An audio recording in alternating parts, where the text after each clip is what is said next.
Recently, I have been considering the question of moral agency.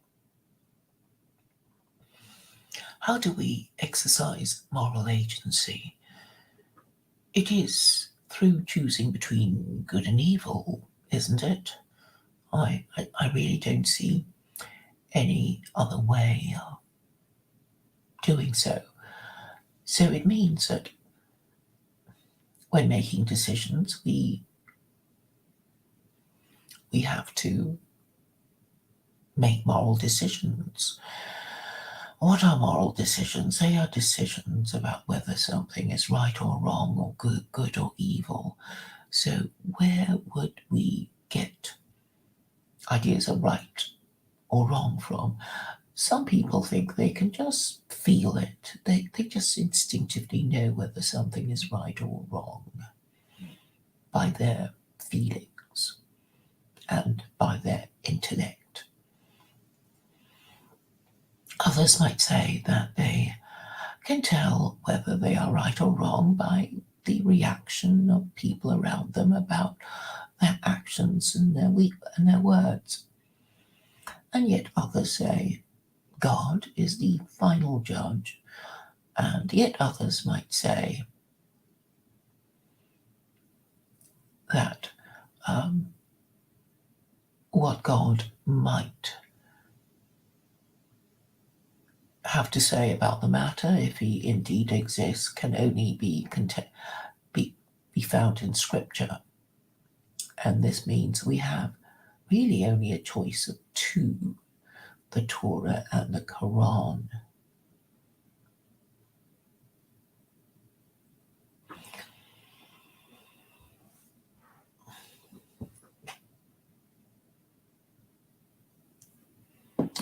And so I'm saying it is an act of moral agency to decide, is it even moral agency? I'm just saying that you choose the one that is most suited for you and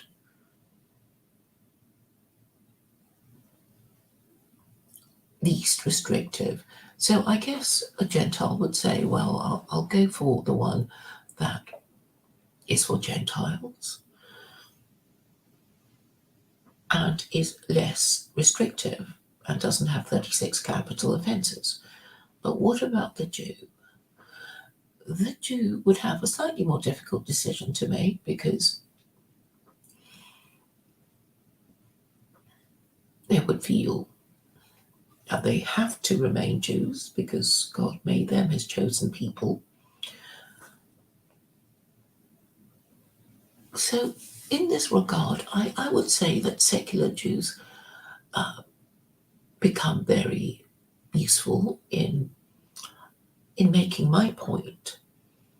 And my point is that it would be rational to choose out of two different revelations the one that is least restrictive. So the Gentile already chooses the one, the divine revelation for Gentiles, i.e. the Quran. But what about the secular Jew? I'm saying it is also obvious for them to choose the less restrictive scripture because it's just rational to choose to worship the most powerful God with the least restrictive set of rules. What would a believing Jew think, though? I think the believing Jew would come round to this this line of thinking because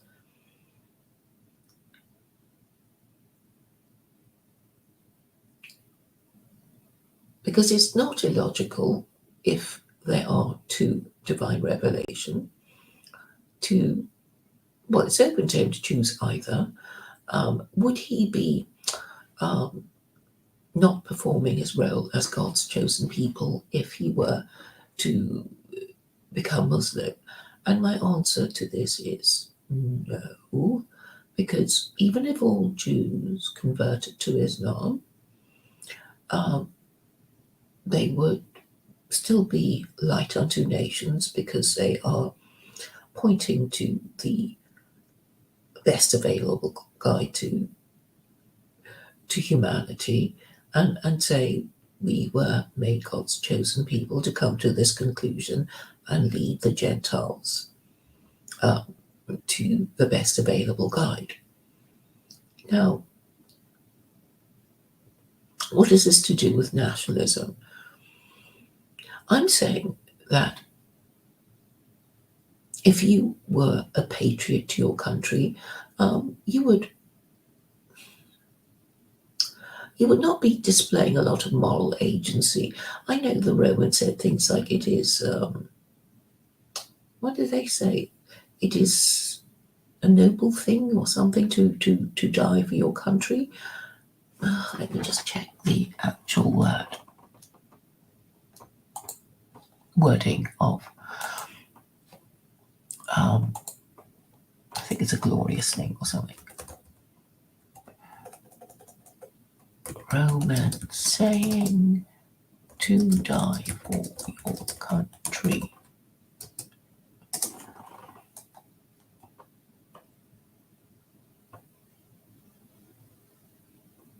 Oh, it's from Horace. It is a sweet and fitting to die for one's country. So Horace makes it poetic, doubtless to encourage men to join the army and risk their lives in the imperial wars of the Roman Empire.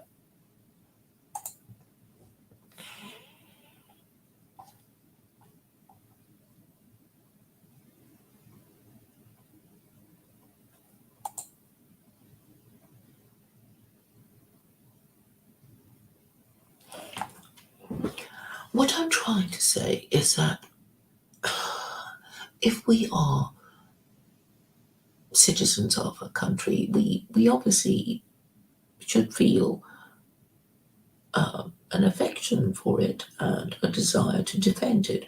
But that's not showing moral agency. That's just common sense, isn't it?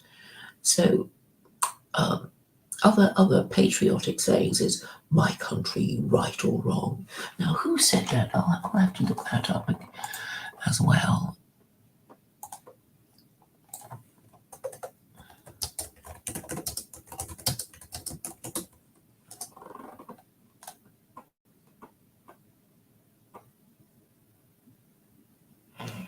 My country, right or wrong, is a famous American phrase that conveys unquestioning support for one's country. It is often attributed to German-born senator and Civil War General Karl Schurz, who is said to have used the phrase in 1871.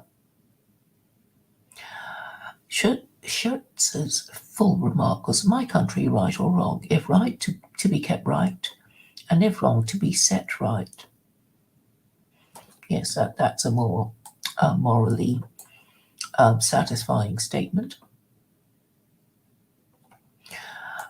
The phrase was especially prevalent during the Vietnam War when it was used in response to anti-war protests. However, some linguistic experts have criticized the phrase for its narcissistic undertones and the potential to foster an imbalanced view of one's own nation.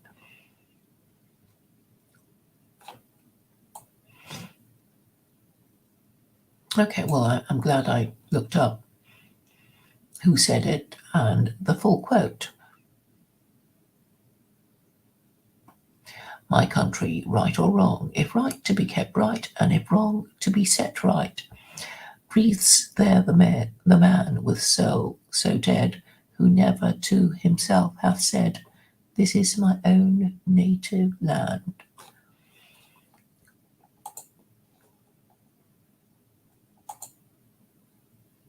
So the idea of dying for your country, well, I guess it's compulsory for men in that if anybody's attacking your country, you're supposed to do what you can to protect your land or territory, and if necessary, die for it.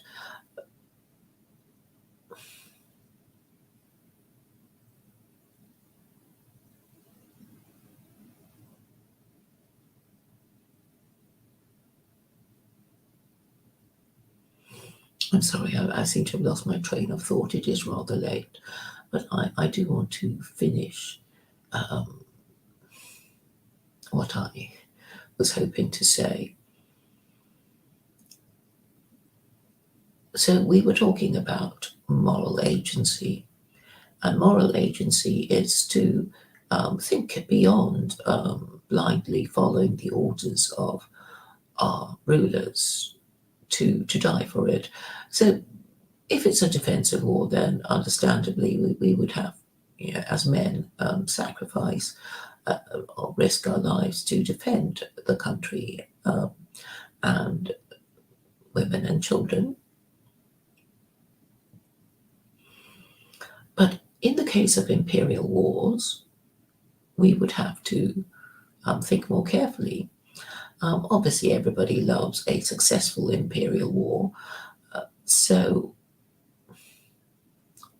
how should a moral person decide in these difficult circumstances?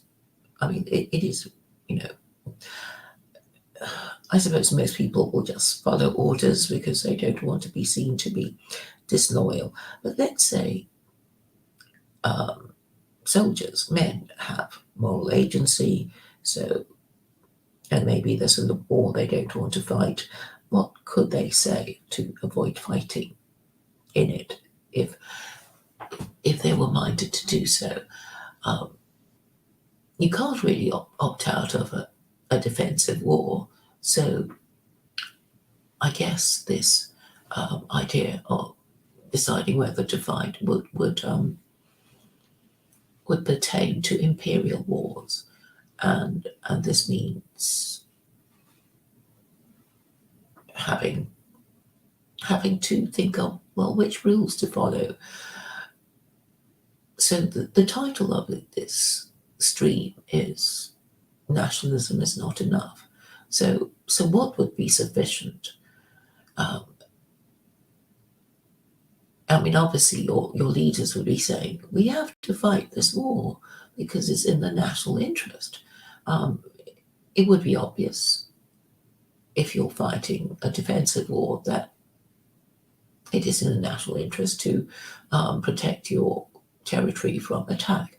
But what if this war in question is being sent to the other side of the world? Well, this would mean that you are part of an empire, and it would be an imperial war.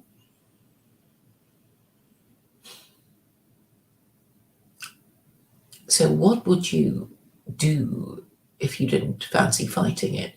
We know that in World War II, there were conscientious objectors, people, men who didn't fancy getting themselves killed over what they consider to be an imperial war. So they volunteered to do other things like work in the emergency services or something of that nature, something that didn't involve having to kill anyone.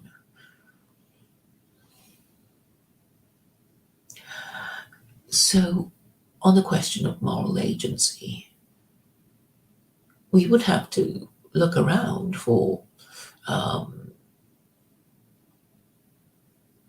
rule that said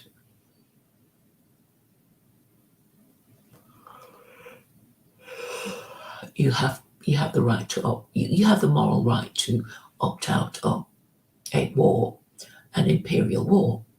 Now, with regard to the Quran, the Quran actually says imperial wars are okay because of the jizya verse.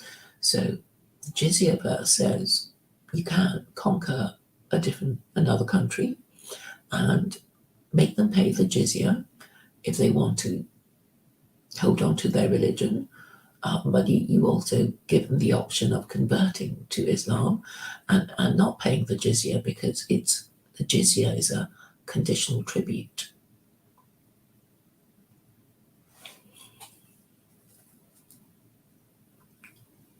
So I'm trying to say really that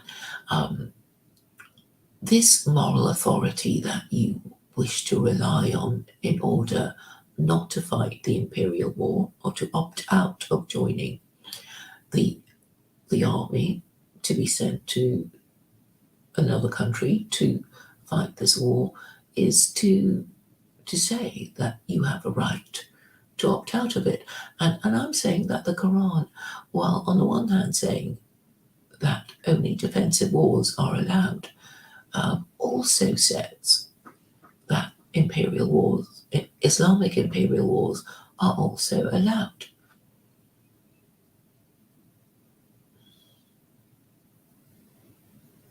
And the Ummah, which is Muslims all over the world, that collectively call the Ummah because they're not just Muslims of one country, they are Muslims of different countries. And the concept of an Ummah is supranational, and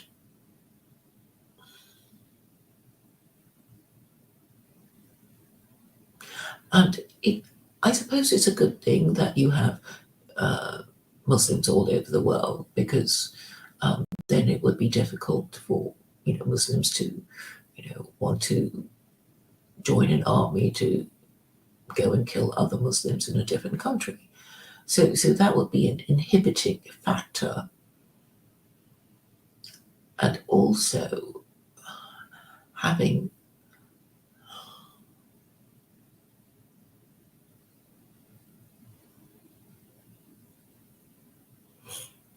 this rule forbidding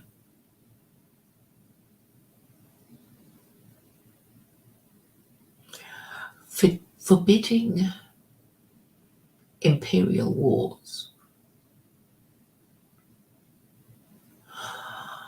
Well, actually, I think it's quite ambiguous, really. So you can only opt out of fighting a war if it's an imperial war, but the Quran allows imperial wars. So it is a bit of a fine judgment, I suppose. So basically, the Quran is saying, if you're going to fight an imperial war, make sure it's successful. Because if not, that's on your head.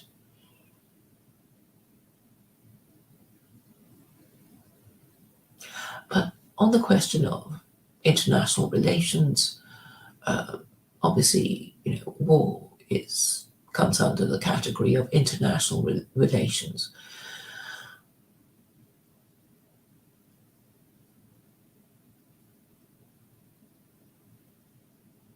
And because it's not enough for us just to follow the government of our country, we have to look to some supranational idea that is above all nations, because the idea is that people in a country, men in a country, are supposed to refer to some other authority above their own governments who may be wrong about getting them killed in some hopeless imperial war. We can think of Britain losing its empire after 2 world wars that they declared on Germany.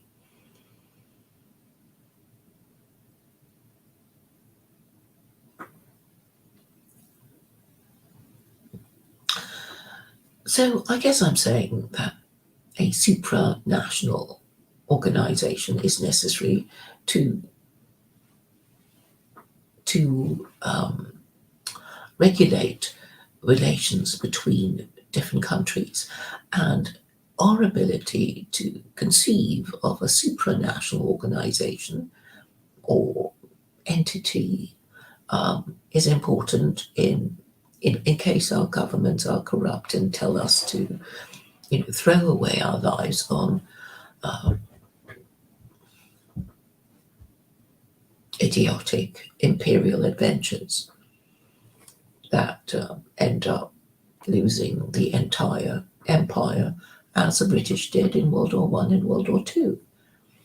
And well, Germany certainly had a part in it because imperial adventurism is always irresistible when you think you have the strongest army on the continent, and this the Germans thought they had.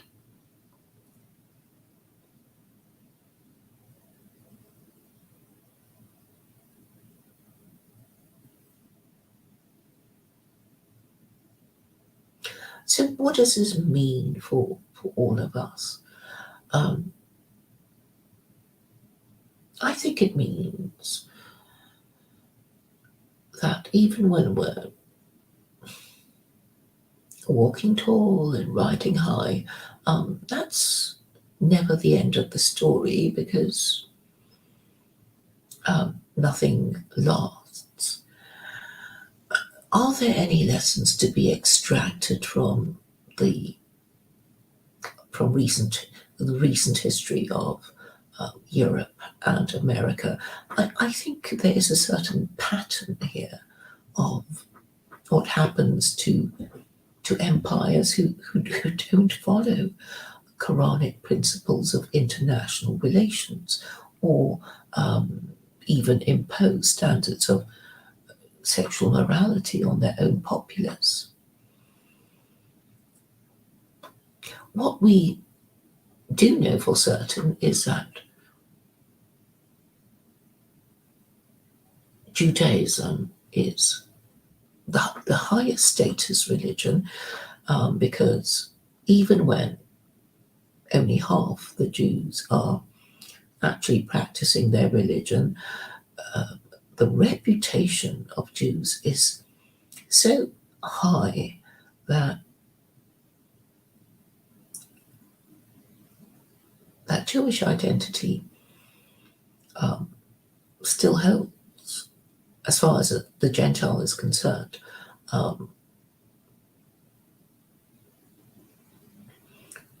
Because of this powerful idea of ethnicity and religion.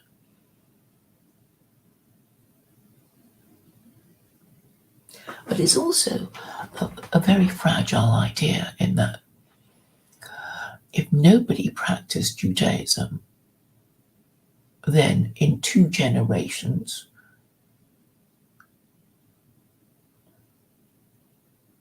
the Jews would be extinct because while you may be a Jew, if your mother's a Jew, your children won't be Jewish.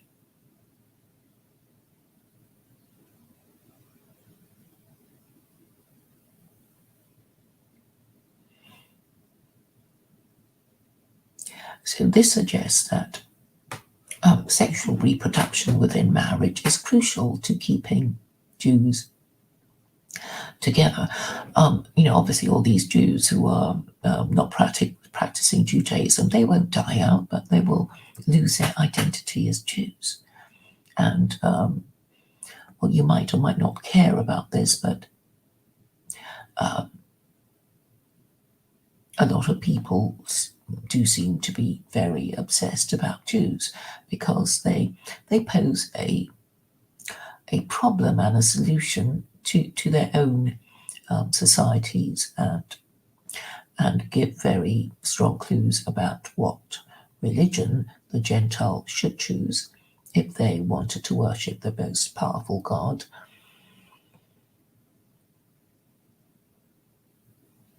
And have the benefit of a book of rules most suited to them.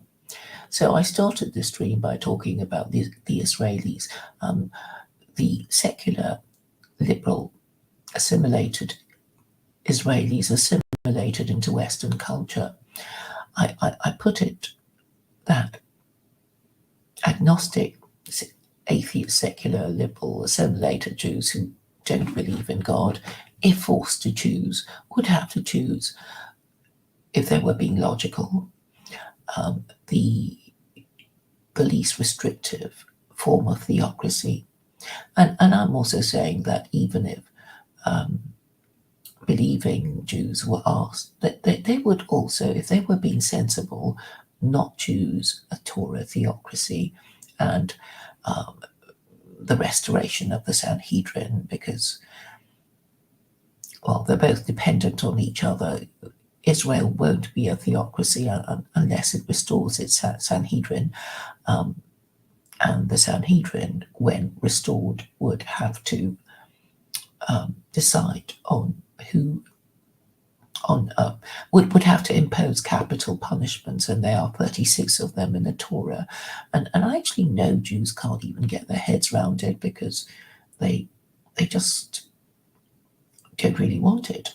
And there's also the question of their temple, their third temple. I mean, there's so many clues already that it shouldn't be built because, for one reason, Al-Aqsa is there on the site of Temple Mount, and B, a third temple would be an administrative nightmare for the Jews because, how they're going to build it, who's going to restore. I mean, would they have to restore temple Judaism?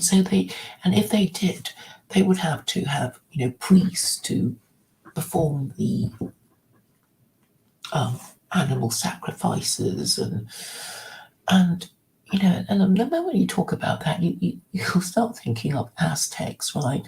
What the Aztecs did, they took all their victims up to the top of the pyramid and held them down and ripped open the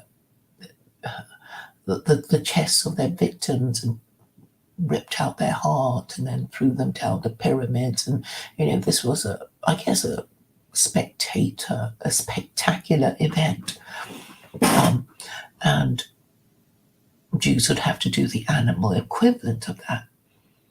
So, and this, I think, would just appall so many people, the liberal Democrats of Israel who, grew up in the West with very well established ideas of against animal cruelty. So they would never do anything like that. And rabbinical Judaism would have to be somehow co-opted into becoming temple priest to perform this ritual. Actually, I should look up what Jews are supposed to do. Temple sacrifices. Maybe I can find for you an article about how it used to be done. Judaism, temple sacrifices.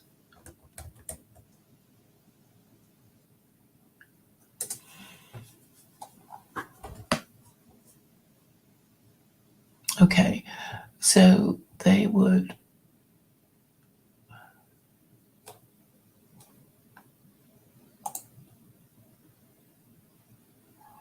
there's a Wikipedia entry on that. In Judaism, the Korban also is any of a variety of sacrificial offerings described and commanded in the Torah.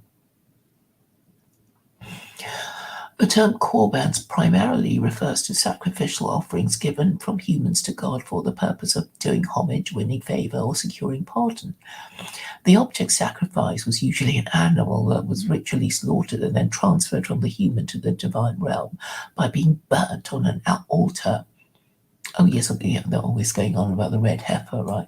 Other sacrifices include grain offerings made of flour and oil, not meat. After the destruction of the Second Temple, sacrifices were prohibited because there was no longer a temple, the only place allowed by halakha for sacrifices. Offering of sacrifices was briefly reinstated during the Jewish-Roman wars of the 2nd century. When sacrifices were offered in ancient times, they were offered as a fulfillment of biblical commandments. According to Orthodox Judaism, the coming of the Messiah will not remove the requirement to keep the 613 commandments, and when the temple is rebuilt, sacrifices will be offered again.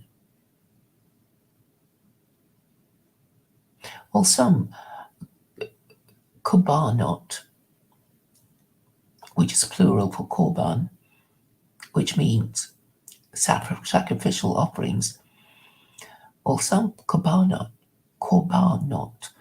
were offered as part of an atonement process for sin, this role was strictly limited, and in Judaism, atonement can be achieved through means such as repentance, even without sacrifices.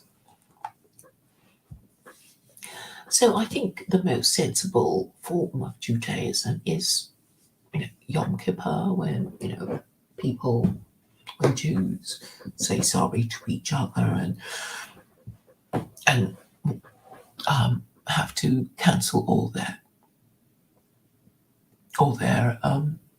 promises to God, and then which means deciding, which ones they want to roll over and which ones they want to cancel. So I think any reasonable Jew would have to acknowledge that the Third Temple would be an administrative nightmare, and a few of them have gone so far as to acknowledge this by answering when I asked them, who's going to build the Third Temple, it won't be, the rabbis or the Arabs now that the Gazans have been exterminated. I mean, what sort of labor will build the Third Temple? Would it be Hindu migrant workers?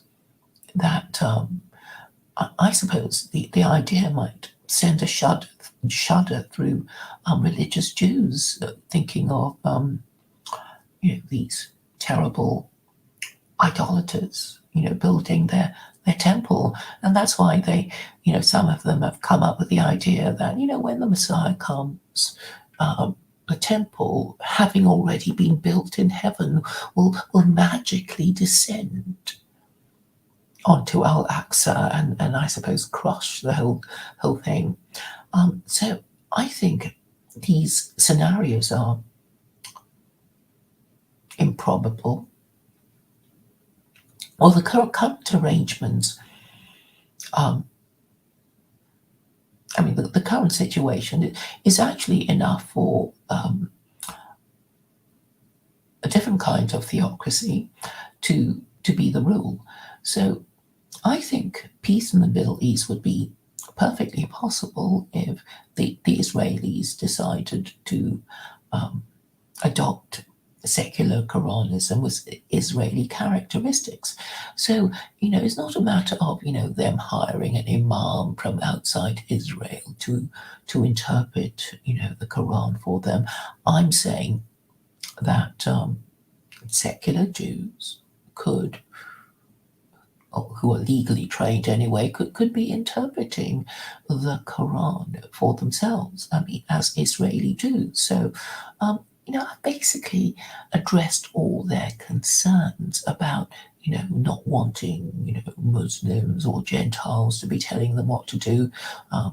They have the Quran, they can interpret it in a Jewish way if that's what they wish.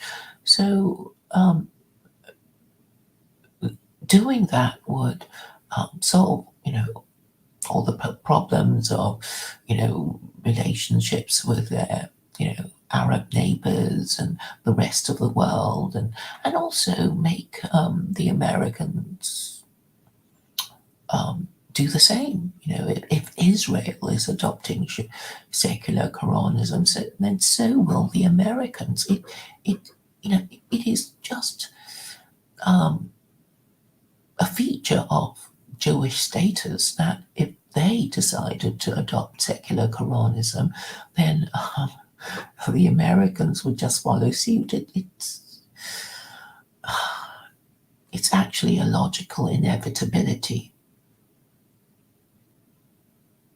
And this would be a very benign way of displaying Jewish power, through, well, soft power, Jewish soft power. And I hope more and more people will talk about it, because I think that that's the quickest way to bring about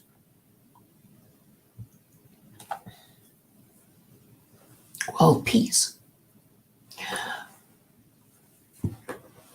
So I started the stream by talking about nationalism not being enough.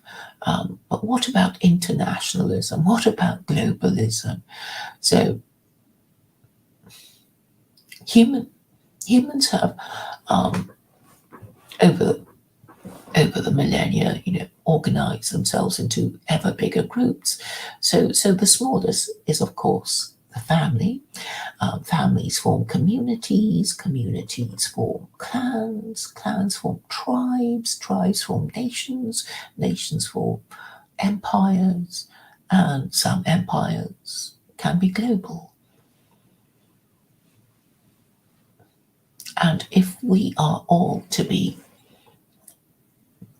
seeing an awful lot of each other, we have to regulate our behavior towards each other. And the dreaded subject of war keeps coming up. So, I mean, obviously, in a situation of the law of the jungle, different countries will just end up behaving like gangsters towards each other. But if they all could agree to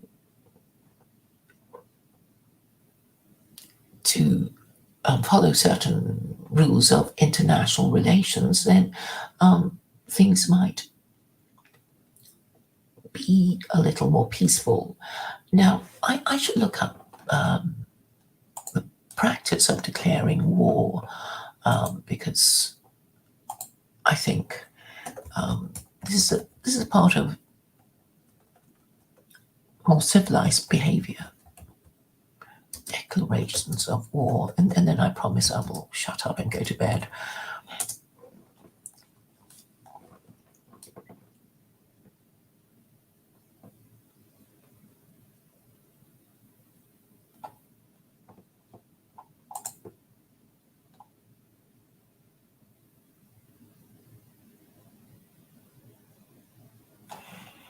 So once upon a time, it was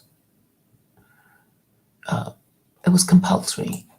Okay, that's a nice Wikipedia entry.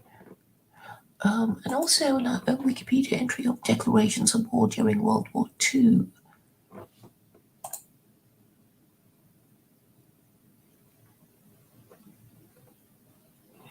A declaration of war is a formal act by which one nation goes to war against another. The declaration is usually the act of delivering a performative speech or the presentation of a signed document by an authorized party of a national government in order to create a state of war between two or more sovereign states. The official international protocol for declaring war was defined in the Hague Peace Conference of 1907. For the diplomatic maneuvering behind these events, which led to the hostilities between nations during World War II, see diplomatic history of World War II. Okay, so I didn't know about the 1907 thingy. Declaration of war. The practice of declaring war has a long history. The ancient Sumerian epic of Gilgamesh gives an account of it, as does the Old Testament. The Roman Republic formalized a declaration of war by a special ceremony, the ritual of the Fetials. Though the practice started to decline in the imperial era. However, the practice of declaring war was not always strictly followed. In his study, Hostilities Without Declaration of War, 1883, the British scholar John Frederick Morris showed that between 1700 and 1870, war was declared only in 10 cases, while in another 107 cases, war was waged without such declaration.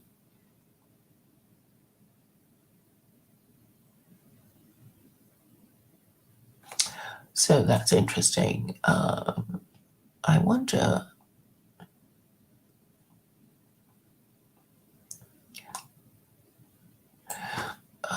I have to look up the Islamic approach to declaring war.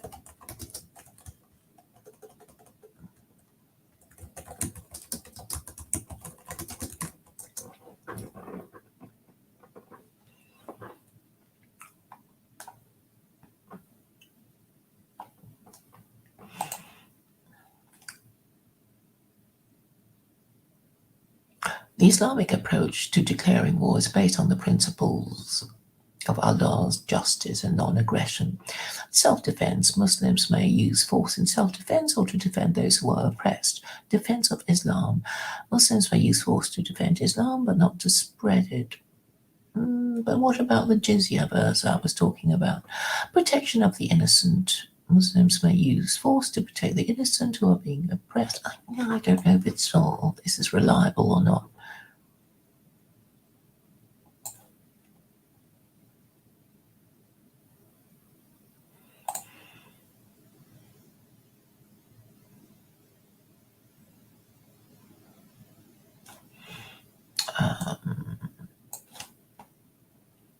Okay, there's a paper that is 23 pages long. So I'll just read you this paragraph. Muslim states follow the defensive theory of jihad. Islamic law also allows, under certain conditions, anticipatory self-defense. Only the head of a Muslim state or ruler or caliph is allowed to declare jihad. Quite right?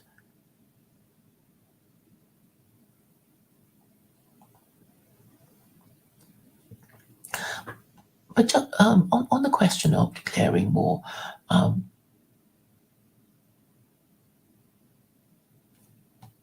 I think it's a kind of evidentiary trail, isn't it, when, people declare war, because then you're kind of saying, I started it first. But then it's not really conclusive because, I mean, it's like when you see somebody punching another person and you might think, oh, they started it because I saw, A punch B. But then we don't know what B did to A to make him punch him, if you know what I mean. So I guess if you're going to,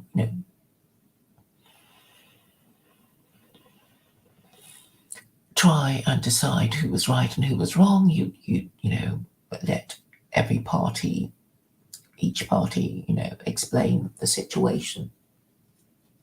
And usually these things go back a long way. In rather the same way that when you hear a couple complain about each other, it goes back years, and you will get tired of hearing their accusations against each other.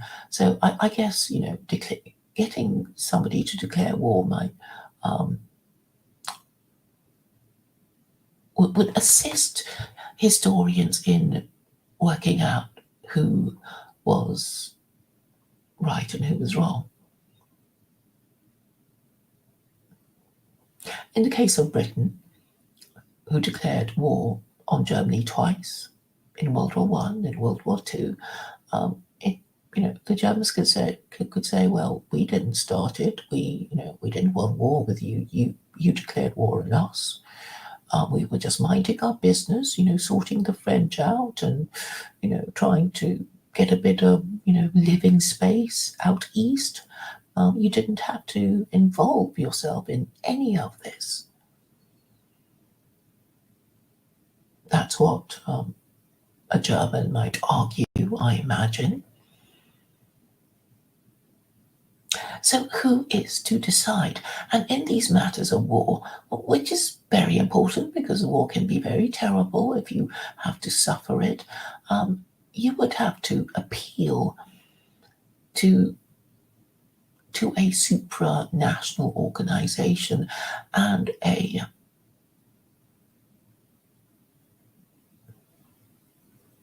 or something that is, somebody who is more something more authoritative than your own government. And we could talk about, the UN and the International Court of Justice and that sort of thing. But obviously, we do need these organizations to um, tell different countries if they've done wrong. And we know from the League of Nations that they have not been terribly successful because, in these cases, the strongest country, the mightiest country, gets its way, and and thus reinforces the impression of might is right. Now, the future of the UN, I guess, they're trying, but because the fact that the UN is in New York and America is a global empire and is in fact starting a lot of wars and has participated in many imperial wars over its history, it is not particularly trusted. And I think only a change of legal system would help, people rethink their priorities. And to that end, I guess I am proposing an organization called the United Islamic Nations, which is, I guess, quite a radical idea. But that's how I'm going to end it after a change of title.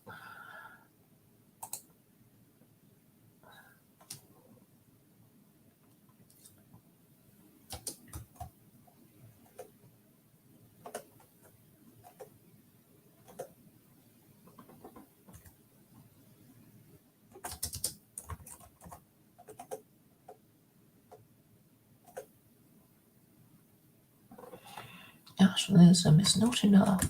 United Islamic Nations could do the job of keeping peace.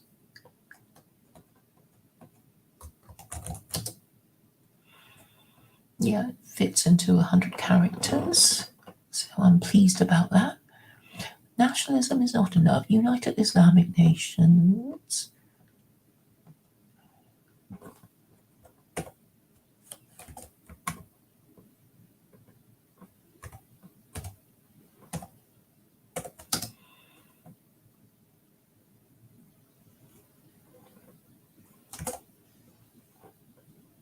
Okay.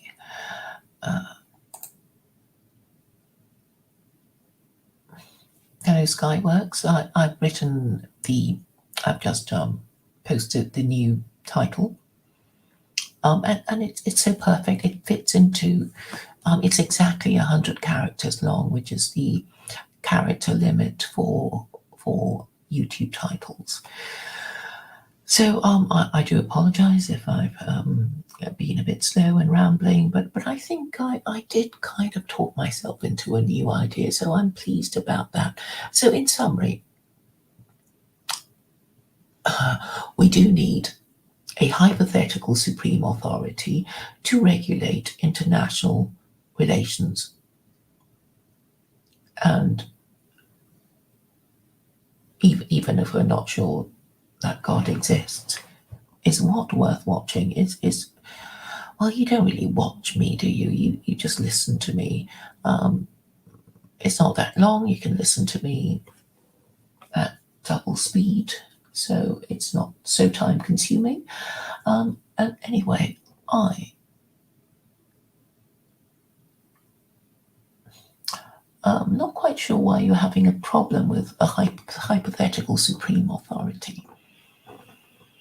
Well, if you want, you can think of the hypothetical supreme authority as the Abrahamic God, or the God of Israel, or Allah, as you wish. But that's what I mean. Anyway, I'm off. Thank you for coming by.